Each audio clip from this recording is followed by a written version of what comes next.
65세 이상 월 평균 지출 212만 원. 정부 통계에서 자주 인용되는 이 숫자 여러분도 들어보셨을 겁니다. 그래서 많은 분들이 이렇게 생각합니다. 은퇴해도 한 달에 212만 원만 있으면 되겠구나.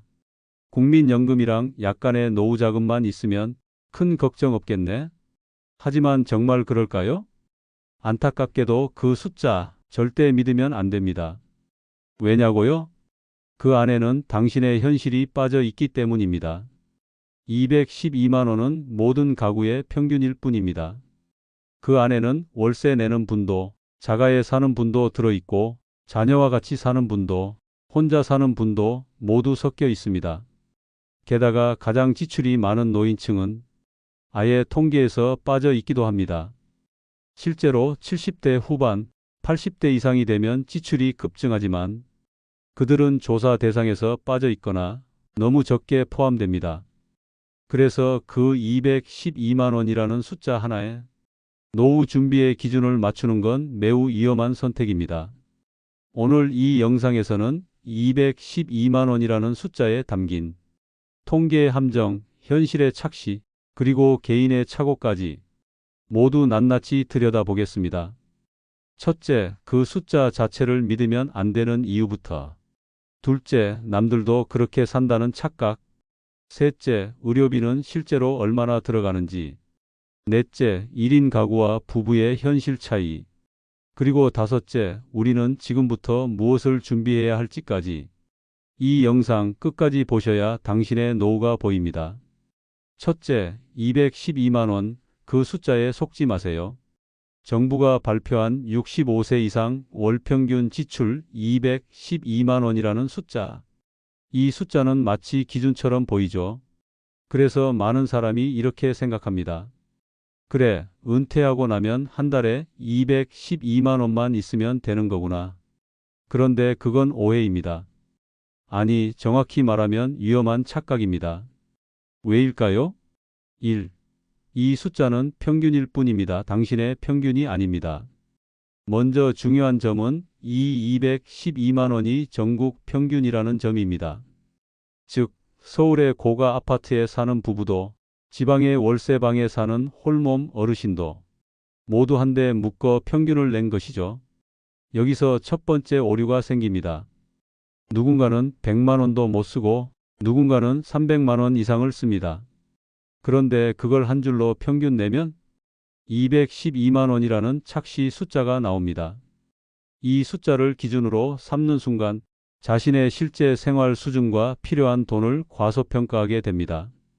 2. 물가 상승은 반영되지 않습니다. 두 번째 문제는 물가입니다. 2024년 기준 소비자 물가는 전년 대비 약 3.5% 상승했습니다.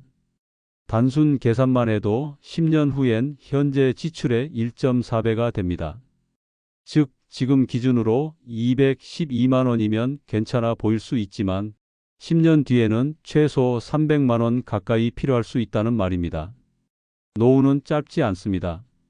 은퇴 후 20년, 길게는 30년을 살아가야 합니다. 그러면 212만 원이라는 숫자는 지금도 부족하고 앞으로는 더 부족할 수밖에 없습니다. 3. 평균 뒤에 숨겨진 숫자들.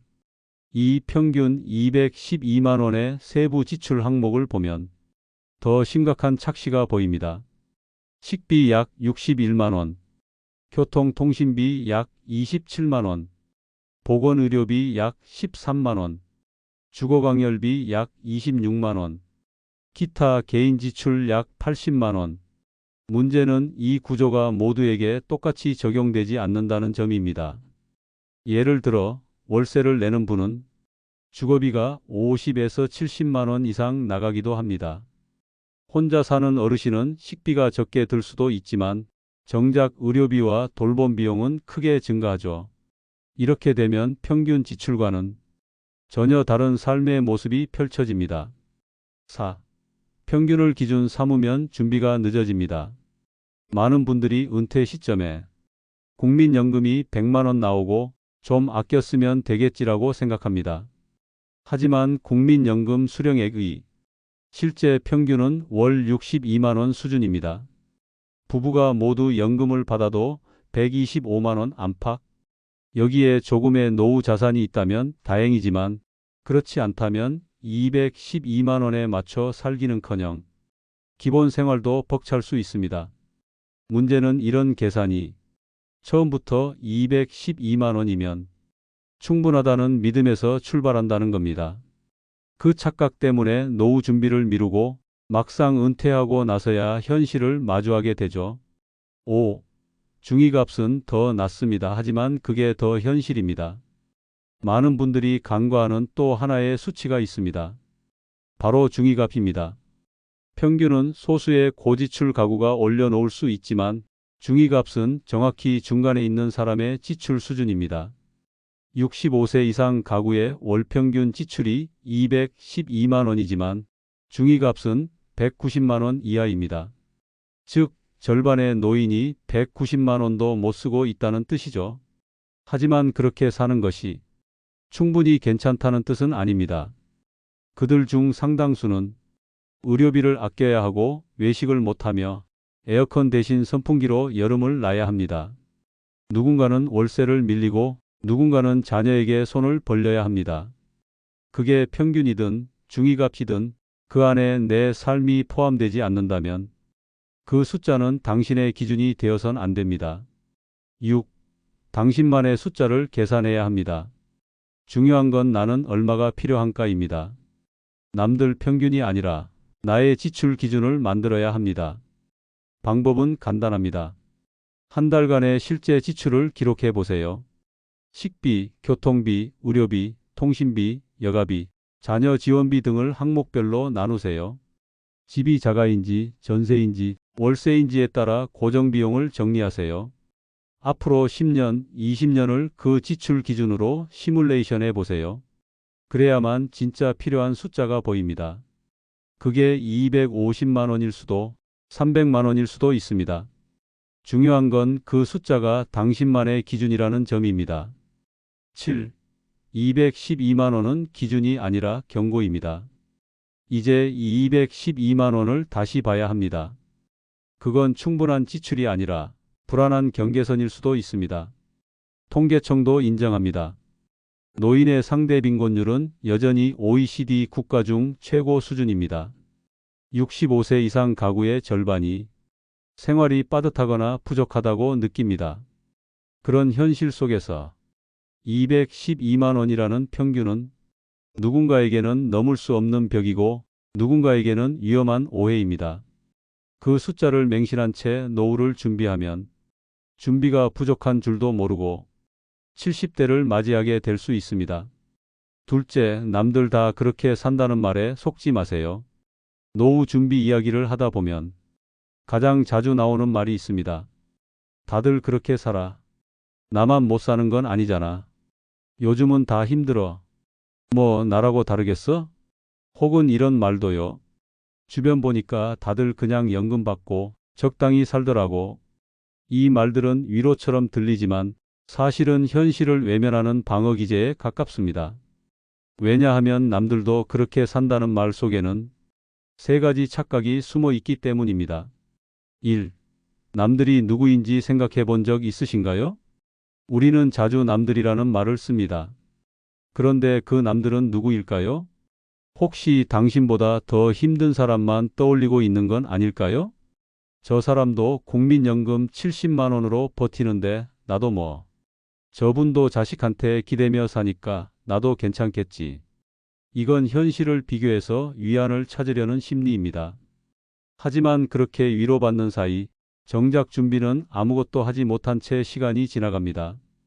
진짜 문제는 그렇게 살고 있는 분들도 괜찮다고 말하지 않는다는 겁니다. 그분들 스스로도 버티는 거지 사는 게 아니야 라고 말하곤 합니다. 그렇다면 그 삶을 기준으로 삼아도 괜찮은 걸까요? 2. 대충 버티는 삶이 기준이 될 수는 없습니다. 노후는 하루 이틀이 아닙니다. 길게는 30년 이상을 살아가야 하는 시간입니다.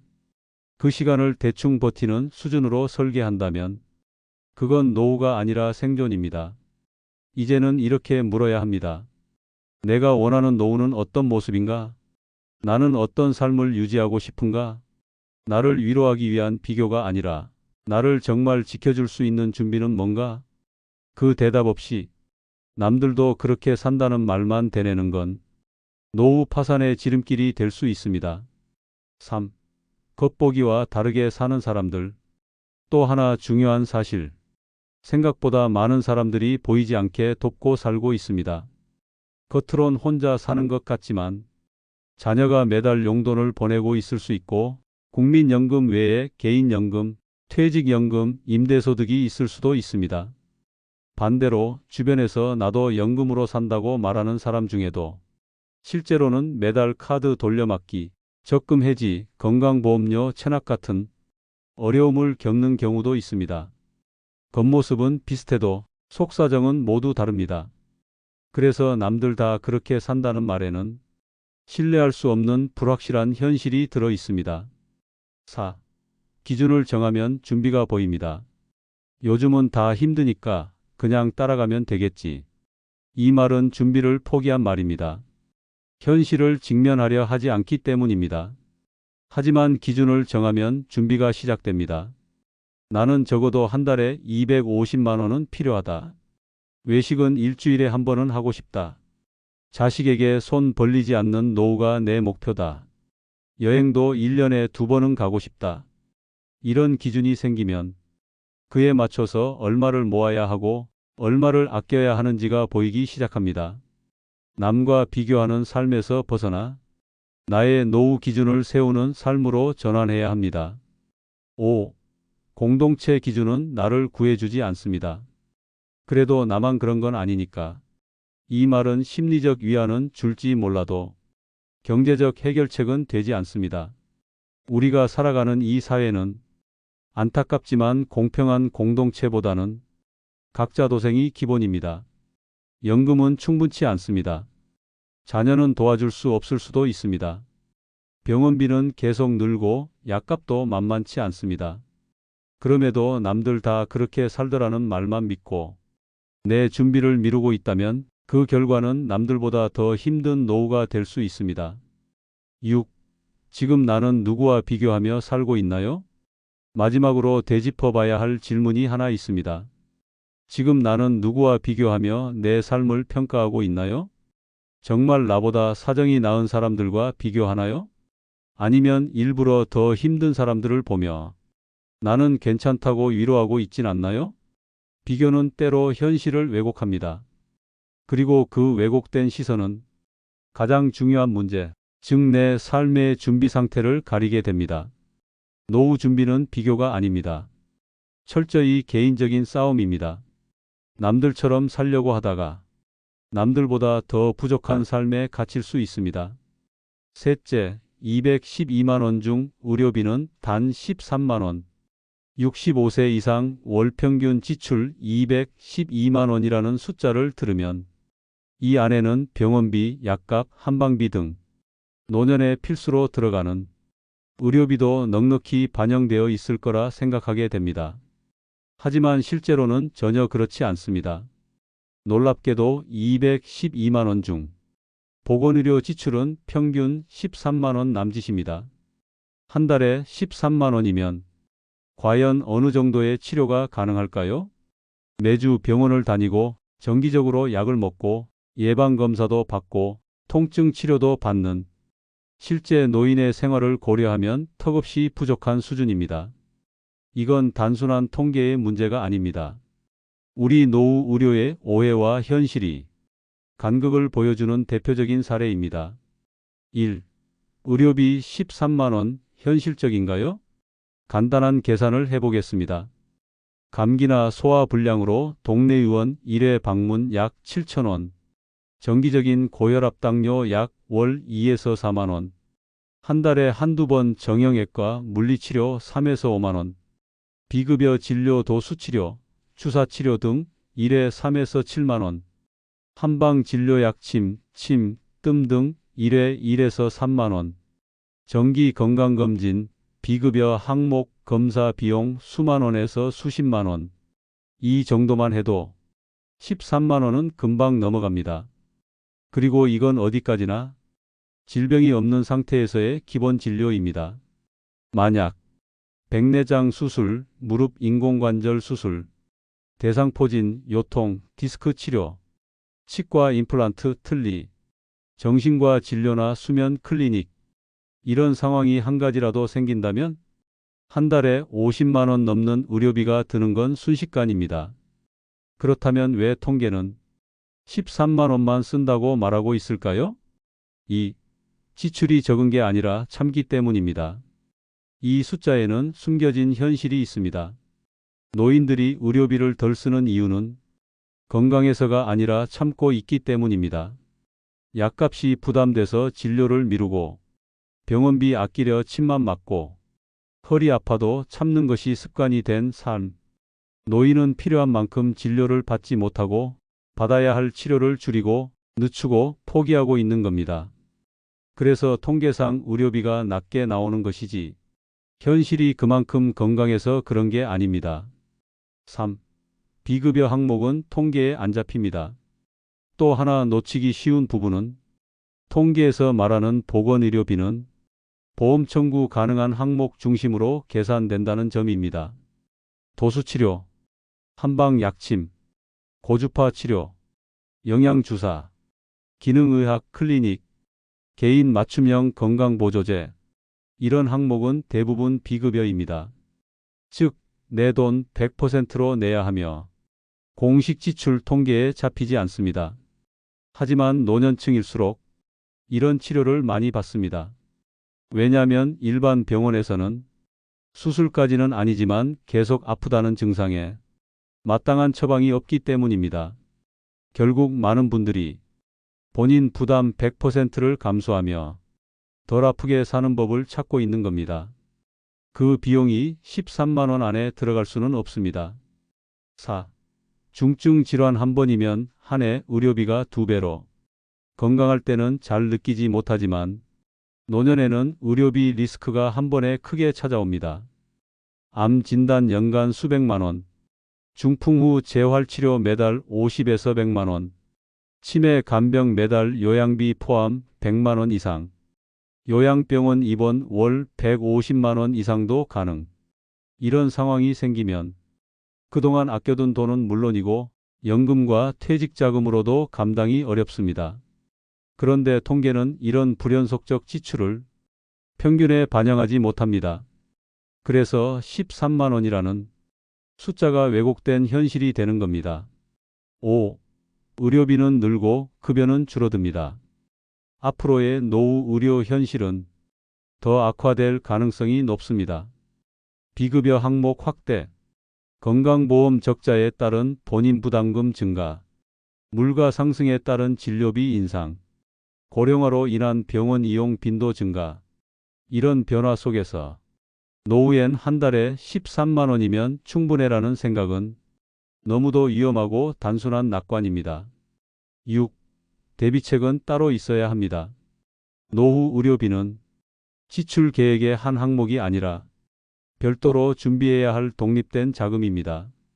실손보험은 만 70세 전까지 갱신 확인 필수, 간병보험, 치매보험은 늦기 전에 설계 고려, 의료비 전용 적금 또는 건강기금 설정, 가족의료비 지출 예비비 항목 따로 마련, 65세 이후 받을 수 있는 지자체 보건소 혜택 적극 활용. 이런 식으로 의료비를 독립적인 재무 항목으로 구분해야 노년의 리스크에 대비할 수 있습니다. 그리고 절대 잊지 말아야 할 사실. 의료비는 고정비처럼 반복적으로 들어오는 비용이 아닙니다. 갑자기 크고 지속적으로 나갑니다. 넷째, 혼자 사는 노인과 부부 가구의 차이. 212만 원이라는 월평균 지출 수치는 65세 이상 전체 노인 가구의 평균입니다. 여기엔 1인 가구도 2인 가구도 포함돼 있죠. 문제는 이 숫자가 두 형태의 삶을 전혀 구분하지 않고 있다는 것입니다. 혼자 사는 노인의 삶과 부부가 함께 사는 노인의 삶은 지출 구조도 삶의 질도 리스크도 전혀 다릅니다. 그래서 212만 원이라는 숫자는 어느 누구에게도 딱 들어맞지 않는 무의미한 평균값이 될 수밖에 없습니다. 이번엔 혼자와 둘의 차이를 구체적으로 비교해 보겠습니다. 1. 기본 고정비부터 차이가 납니다. 혼자든 둘이든 집은 한 채입니다. 전세든 자가든 월세든 집이 두 채가 되진 않죠. 그래서 많은 분들이 이렇게 생각합니다. 혼자 살아도 둘이 살아도 비용 차이는 크지 않다. 하지만 실제로는 다릅니다. 혼자 사는 경우 모든 고정비를 혼자 부담합니다. 월세 관리비, 수도 전기료, 통신비, 식비, 보험료 등 전부. 부부가 사는 경우 두 사람이 분담합니다. 예를 들어 통신비는 각자 내지만 주거비나 식비는 함께 쓰기 때문에 n분의 1 효과가 납니다. 특히 월세나 관리비는 혼자 살든 둘이 살든 금액은 동일합니다. 하지만 혼자는 수입이 혼자뿐이기 때문에 지출 부담률이 압도적으로 큽니다. 2. 식비는 더 적게 쓰지만 건강은 더 빨리 무너집니다. 혼자 사는 노인의 경우 식비 지출은 부부보다 낮은 편입니다. 왜냐하면 외식이 줄고 간단히 때우는 식사로 대체되며 식욕 자체가 줄어드는 경우가 많기 때문입니다. 하지만 이건 장점이 아니라 경고 신호입니다. 혼자 먹는 식사는 대체로 영양 불균형 상태, 식욕 저하는 우울감, 무기력증으로 이어질 수 있음. 소화 기능 약화, 면역력 저하로 건강에 치명적. 결국 식비는 줄었지만 건강 비용은 더 빨리 늘어납니다. 게다가 몸이 약해지면 생활비 전체가 더 빠르게 늘어나는 구조가 만들어집니다. 3. 병원 동행이 없는 노인 돌봄 비용이 올라갑니다. 부부가 함께 살면 병원 갈 때 한 사람이 운전해 주거나 간단한 처방은 대신 받아올 수 있습니다. 하지만 혼자 사는 경우는 다릅니다. 병원까지 혼자 이동, 의사소통 어려움 시 보호자 도움 부족, 수술, 입원 시 보호자 부재 간병인 비용 추가. 실제로 혼자 사는 노인의 병원비는 부부보다 최대 1.5에서 2배 더 드는 경우도 있습니다. 특히 수술이나 입원 상황이 발생하면 돌봄 비용은 단숨에 치솟습니다. 간병인 하루 10에서 15만 원, 요양병원 월 150만 원 이상, 입원 중 식사, 간식, 약값까지 본인 부담. 혼자 사는 노년의 의료 리스크는 지출뿐 아니라 회복 속도에도 영향을 줍니다. 4. 외로움이 지출을 만든다. 많은 사람이 혼자 살면 조용하고 편하잖아라고 말합니다. 하지만 실제론 외로움이 소비를 유발합니다. 홈쇼핑을 보며 무의식적 소비, 외로움을 채우기 위한 유튜브, OTT 구독, 방문 판매, 건강식품, 사기성 전화 구매 유입, 누군가와 대화하고 싶은 심리로 과소비 연결. 게다가 상담기관에 따르면 혼자 사는 노인의 소비 중 30% 이상은 외로움과 연관된 감정 소비라고도 합니다. 부부가 함께 살면 함께 있음만으로도 많은 소비 충동을 억제할 수 있습니다. 5. 노년일수록 같이 살 때 비용이 안정됩니다. 노년기에는 지출보다 돌발 변수가 더 중요합니다. 갑자기 쓰러짐, 예기치 않은 수술, 급성 질환, 우울증, 인지 저하. 이런 상황에서 혼자 사는 노인은 누군가에게 바로 도움을 요청하기 어렵습니다. 즉, 돌발 상황에 대비하기 위한 추가 비용을 항상 감당해야 합니다. 반면 부부는 서로가 서로를 케어해주며 이런 위험을 일정 수준 낮출 수 있습니다. 이 차이가 결국 매달 수십만 원의 지출 차이로 이어지는 것이죠. 6. 소득 구조도 다릅니다. 1인 가구의 경우 대부분 소득원이 본인 국민연금 하나입니다. 평균 65세 이상 개인연금 수령액 약 62만 원. 여기에 기초연금 32만 원 포함 시 최대 90만 원 전후. 하지만 부부가 함께 산다면 각자 연금이 있다면 합산 120에서 180만 원 수준 가능. 퇴직연금, 임대소득 등 추가 수입도 비교적 용이. 즉, 소득 측면에서도 혼자는 불리하고 지출 측면에서도 혼자는 취약합니다. 그렇다면 혼자 사는 노인은 어떻게 준비해야 할까요? 7. 1인 가구라면 기준이 더 높아야 합니다. 나는 혼자 사니까 더 적게 쓰겠지. 아닙니다. 혼자 살면 기준을 더 낮추는 게 아니라 더 높게 잡아야 합니다. 돌발 의료비 예산을 따로 잡고 주거 안전망월세 전세 보증금 리스크 점검, 심리적 외로움을 줄이기 위한 활동 계획, 돌봄 간병비 시뮬레이션 필수, 주 1회 이상 외부 활동 루틴 확보. 특히 1인 고령 가구는 정부 정책에서도 취약계층으로 분류될 정도로 리스크가 큽니다. 그렇기에 더 철저하게 지출 통제, 건강관리, 외로움 관리가 필요합니다. 212만 원이라는 숫자에는 이 모든 차이가 반영돼 있지 않습니다.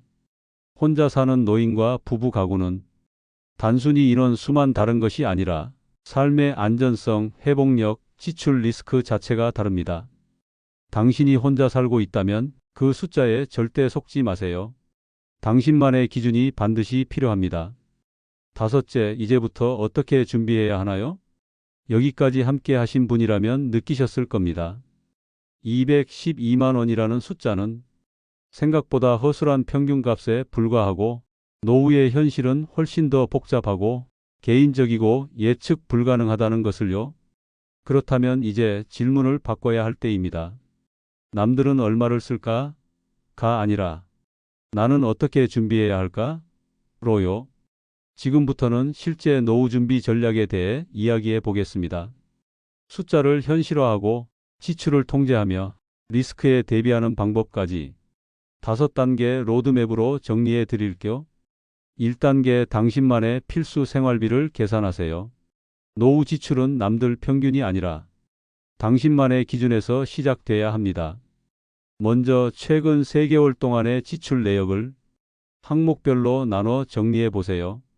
고정지출 월세, 관리비, 통신비, 보험료 등, 변동지출 식비, 교통비, 병원비, 약값 등, 감정소비, 홈쇼핑, 온라인 쇼핑, 외식, 잡비, 기타 자녀 지원, 손주 용돈, 경조사비 등. 이렇게 정리하면 지출의 흐름과 줄일 수 있는 항목이 보입니다. 그리고 반드시 이 질문을 하세요. 내가 지금 쓰고 있는 이 금액 10년 뒤에도 가능한가? 만약 아니라면 지금부터 조정이 필요합니다. 2단계 의료비 계좌를 따로 만드세요. 앞서 설명했듯 의료비는 노후 지출에서 가장 예측이 어렵고 가장 갑작스럽게 커지는 항목입니다. 따라서 일반 생활비와는 완전히 분리된 의료비 준비가 필요합니다.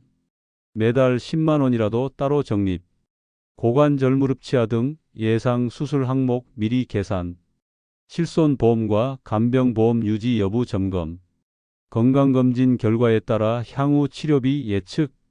이 계좌는 절대 여행비나 자녀 지원금으로 전용하지 마세요. 오직 당신의 건강을 위한 보호벽입니다. 3단계 70세 이후의 지출 변화에 대비하세요. 65세에서 70세까지는 소득이 일부 존재하거나 건강도 비교적 유지되는 시기입니다. 하지만 70대 중반 이후부터는 생활의 구조 자체가 바뀝니다. 활동량 감소, 식비 감소, 대신 병원비 증가. 외출 감소, 여가비 감소, 대신 난방 전기료 증가.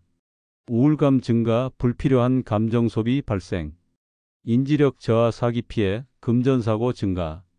이 변화에 대비하려면 지출의 탄력성 확보가 필수입니다. 즉, 갑자기 어떤 항목이 늘어나더라도 다른 항목에서 조정할 수 있는 여유가 있어야 하죠. 지금부터라도 내가 지출을 조정할 수 있는 습관을 만들어야 합니다. 4단계 연금 외에 최소 하나 이상의 현금 흐름을 만드세요. 노후 지출은 매달 반복됩니다. 따라서 소득도 매달 반복적으로 들어와야 합니다. 국민연금은 기본이지만 개인연금, 퇴직연금, 소액 임대소득, 이자소득 또는 간단한 온라인 수익, 재택근무, 주 1회 알바 등 한 달에 20에서 30만 원의 추가 소득만 있어도 노후의 삶의 질이 완전히 달라집니다. 중요한 건 이 소득이 지속 가능하고 예측 가능하고 무리 없는 방식이어야 한다는 것. 그래야 소득을 만들기 위한 지출이 발생하지 않습니다. 5단계 숫자만 보지 말고 지출 감정을 정리하세요. 마지막 단계입니다. 노후 지출은 단순한 숫자 문제가 아닙니다. 감정의 문제입니다. 자녀가 도와달라고 하면 거절 못해 쓰는 돈, 외로워서 하는 쇼핑, 마지막 여행이겠지 하며 지르는 소비, 이젠 나를 위해 써야지라는 말로 시작되는 감정 소비. 이런 지출은 나중에 자책과 후회로 이어집니다. 그래서 지출 감정 노트를 작성해 보는 것을 권합니다.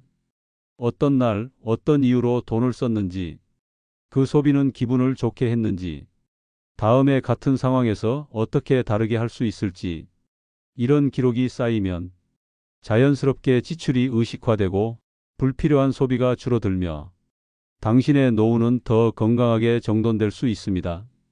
노후 준비는 남의 기준으로 하면 늦습니다. 지금까지 우리가 믿어온 212만 원이라는 숫자, 그건 평균이 아니라 환상일 수 있습니다. 현실은 사람마다 다릅니다. 건강 상태도, 자녀 상황도, 주거 구조도, 성향도, 리스크도 모두 다르기 때문입니다. 그래서 내가 어떤 삶을 살고 싶은지, 그 삶에 맞는 지출은 얼마인지, 그 지출을 어떻게 감당할지 지금 스스로 계산하고 훈련하고 준비해야 합니다. 65세 이상 월평균 지출 212만 원. 이 숫자 하나에 모든 노후를 기대기엔 그 안에 너무 많은 현실의 격차가 숨어 있습니다. 믿지 마세요. 평균이라는 말에, 남들도 다 그렇다는 말에, 의료비가 적게 든다는 통계에, 둘이든 혼자든 비슷하다는 착각에, 진짜 중요한 건 나의 삶에 맞춘 준비입니다. 한 달 생활비 지금부터 계산하세요. 의료비는 따로 떼어 관리하세요. 소득은 연금 외에 하나 이상 더 만드세요. 감정 소비를 기록하고 통제하는 연습을 하세요. 평균 말고 내 숫자로 준비하세요. 이 영상이 나중을 고민하는 데 도움이 되셨다면 구독은 당신의 노후가 흔들리지 않도록 매주 함께하는 습관이 됩니다. 좋아요는 지금의 결심을 마음속에 기록해두는 행동입니다. 우리는 평균이 아닙니다. 우리는 개인입니다. 그리고 당신의 노후는 당신의 숫자로부터 시작됩니다.